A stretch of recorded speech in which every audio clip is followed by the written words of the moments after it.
A woman is attacked by a giant snake. But something happened at the end.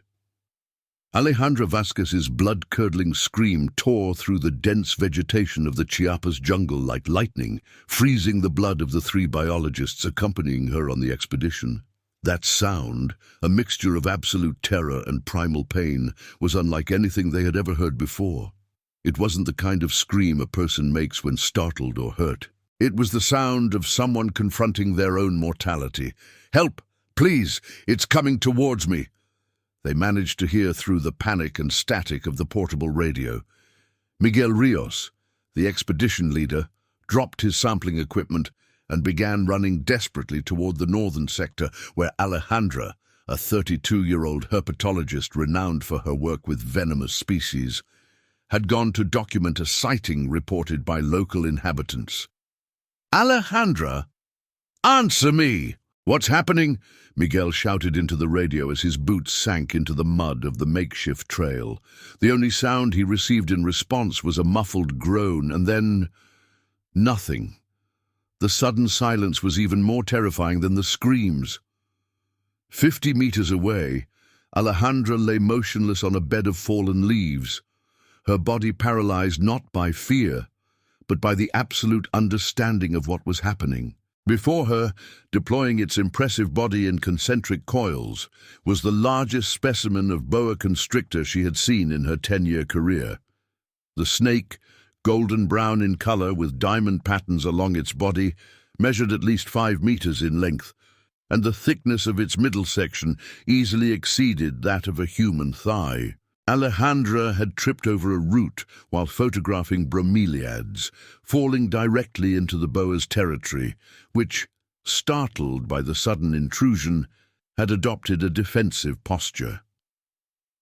In a matter of seconds, the animal had launched its head forward, trapping the scientist's right arm between its powerful jaws.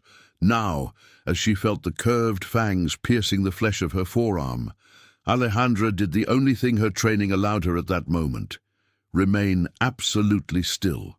Any sudden movement would cause the snake to tighten its grip even more and begin to wrap her with its muscular body, an embrace from which few emerge alive. Time seemed to have stopped. Each second stretched into an eternity as the biologist felt the reptile's breathing against her skin. The throbbing pain in her arm competed with the hammering of her racing heart. A part of her mind, the scientist who never stopped observing, noted with strange clarity that this boa was unusually large for its species and was probably an adult female of reproductive age. "Don't move, Ale, please don't move," she whispered to herself, silent tears sliding down her cheeks as blood began to drip between the folds of scaly skin gripping her limb. Less than 10 meters away, hidden among the vegetation, Esteban Garcia, a young Chol guide from the nearby community who was accompanying the researchers, watched the scene with terror that quickly transformed into determination. He had grown up in these jungles, learning from childhood the secrets of survival transmitted by generations of his ancestors. He knew exactly what he was seeing: a mother boa defending her nesting territory. With slow, calculated movements, Esteban set his machete on the ground and began to approach laterally, avoiding direct eye contact with the reptile. In his hands, he carried a small bottle containing a dark liquid, a traditional preparation his grandfather, the community's healer, had taught him to make with ancestral herbs and resins. The mixture, known among his people as breath of the jungle, combined extracts of nocturnal orchids, copal resin, and arboreal frog secretions, creating an aroma that, according to Chol traditions, could speak directly to the spirits of the great reptiles. Miguel and the other biologists arrived at the clearing just in time to see Esteban approaching the scene. Their first instincts were to shout, "Run forward, do something to help their colleague." But the indigenous guide's raised hand, in a universal gesture of warning, stopped them cold. The scientists, faces reflected a mixture of helplessness and terror at the sight of their colleague trapped by that primitive beast. "Don't move," Esteban ordered in a tense whisper, his eyes never leaving the undulating figure of the boa. "She's going to let her go, but we need everyone to remain absolutely still. Any sudden movement could cause her to squeeze tighter." With a delicacy that contrasted with the tension of the moment, Esteban poured a few drops of the liquid onto a large heliconia leaf he had picked up from the ground. The substance gleamed with an amber tone under the filtered jungle light, releasing a sweet, earthy aroma that immediately began to spread through the humid air. Then, with a fluid movement that seemed part of an ancient dance, he placed it on the ground, just inches from where the snake maintained its grip on Alejandra's arm. The effect was almost immediate. The boa's nostrils began to dilate rhythmically, capturing the aroma emanating from the leaf. Its vertical pupils expanded until they became black pools, and after a few seconds that seemed eternal, its jaws began to slowly loosen until, finally, it released the biologist's arm. The enormous snake slithered toward the leaf with hypnotic movements, its forked tongue flickering in the air, analyzing that substance that seemed to exert an irresistible effect on it. Esteban took advantage of that moment to retreat with extreme slowness, signaling Alejandra to do the same. Inch by inch, the woman moved away while the snake seemed to enter a trance state, coiling around the impregnated leaf. Miguel ran to Alejandra as soon as they reached a safe distance, supporting her as she collapsed, pale from blood loss and shock. The wound on her arm showed 2 deep punctures surrounded by a bruise that was beginning to spread like a violet stain under her tanned skin. "What the hell was that?" asked one of the biologists to Esteban, while pressing a clean cloth against Alejandra's arm to stop the bleeding. Upon arriving at base camp, the group found several local villagers waiting for them with somber expressions. Among them stood out an elderly woman with a face furrowed by deep wrinkles like the cenotes of the peninsula, who introduced herself as Esteban's grandmother, her white hair gathered in a thick braid to her waist, and her eyes, black and penetrating like polished obsidian, immediately assessed Alejandra's condition. "You found her, haven't you?"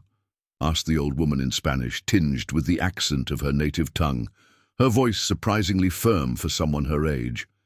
"The guardian of the sacred cenote," the old woman explained, while preparing a poultice of crushed herbs and medicinal mud that the snake they had encountered was considered by her people as a sacred being, a protector of the natural balance of the jungle. According to the traditional beliefs of the Chol, this particular boa had inhabited the region for more than 50 years, reaching extraordinary size and longevity thanks to its connection with the spiritual forces of the place. "It wasn't an attack," the woman assured with conviction while delicately applying the dark green poultice to the puncture wounds on Alejandra's arm. "It was a test. The guardian chooses those who can understand her secrets. Few are worthy of such honor, and fewer still survive to tell about it." "A test for what?" Alejandra asked, her voice barely a hoarse whisper as the anti-inflammatories and antibiotics from the emergency kit began to take effect in her system. The old woman smiled, revealing surprisingly strong teeth for her age, and her eyes gleamed with ancestral knowledge that seemed to transcend time. "To show you the path to the Chujul Chen, the sacred cenote, a place that your science seeks, but that only reveals itself to those chosen by the ancient guardians of these lands." That night, as the mild fever produced by the inflammation gradually subsided, Alejandra had a vivid dream where she followed the boa through rocky passages covered with luminescent moss to a hidden cenote with turquoise waters that seemed to glow with their own light. Upon waking startled, she found next to her hammock a small bundle wrapped in banana leaves, containing a golden scale the size of her palm and a map drawn with natural dyes on tree bark. 3 weeks later, With her arm still healing but with unwavering determination, Alejandra returned to Chiapas, guided by Esteban and his grandmother. What they discovered upon following the traditional map left the biologist speechless. A cenote hidden behind rock formations where species unknown to science lived. On a natural ledge above the water rested the same boa that had attacked Alejandra. But this time the reptile remained calm, observing them with eyes that seemed to contain millennial secrets. "She's recognizing you," the grandmother whispered with reverence. "She knows you've come back to learn, not to take." During the following months, Alejandra carefully documented 3 species of arboreal frogs completely unknown to science, a new genus of blind salamanders adapted to darkness, and a population of small aquatic snakes with never-before-documented coloration patterns. All of this always respecting local traditions and under the guidance of the Chol guardians of the cenote. The scar on her arm, which she had initially considered a traumatic reminder, became a symbol of transformation. Each fang mark represented for her a lesson about respect, humility, and the deep interconnection between all living beings. Years later, when asked about that fateful day, Alejandra always responded with an enigmatic smile. It wasn't an attack. It was an invitation.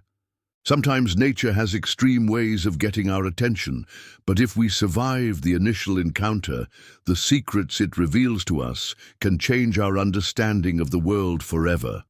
The enormous golden boa continued to inhabit the sacred cenote, showing itself only to Alejandra as if between the woman and the reptile a mystical bond had been established that transcended conventional understanding.